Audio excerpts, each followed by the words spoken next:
कहा जाता है झांसी की रानी हिंदी कविताओं में सबसे प्रसिद्ध कविता है। सुभद्रा कुमारी चौहान लिखित यह कविता 1857 की क्रांति की सुपरस्टार रानी लक्ष्मीबाई के जीवन पर आधारित है। सिंहासन हिल उठे राजवंशों ने भ्रुकुटी तानी थी, बूढ़े भारत में भी आई फिर से नई जवानी थी। गुमी हुई आजादी की कीमत सबने पहचानी थी, दूर फिरंगी को करने की सबने मन में ठानी थी।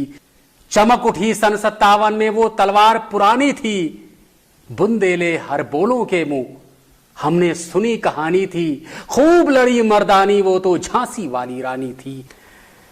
कानपुर के नाना की मुंह बोली बहन छबीली थी, लक्ष्मीबाई नाम पिता की वो संतान अकेली थी। नाना के संग पढ़ती थी, वो नाना के संग खेली थी, बरछी ढाल कृपाण कटारी उसकी यही सहेली थी। वीर शिवाजी की गाथाएं उसको याद जबानी थी, बुंदेले हर बोलों के मुंह हमने सुनी कहानी थी।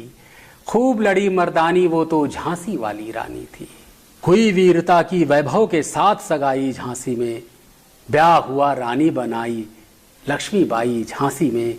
राजमहल में बजी बधाई खुशियां छाई झांसी में, सुखट बुंदेलों की बिरदावली वो आई थी झांसी में।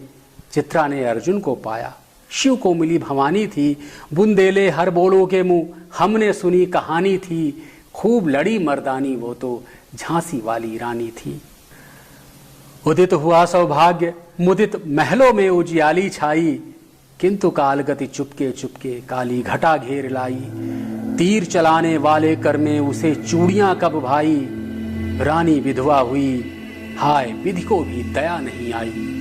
निस्संतान मरे राजा जी, रानी शोक समानी थी, बुंदेले हर बोलों के मुंह हमने सुनी कहानी थी। खूब लड़ी मर्दानी वो पानी थी, बुंदेले हर बोलों के मुंह हमने सुनी कहानी थी।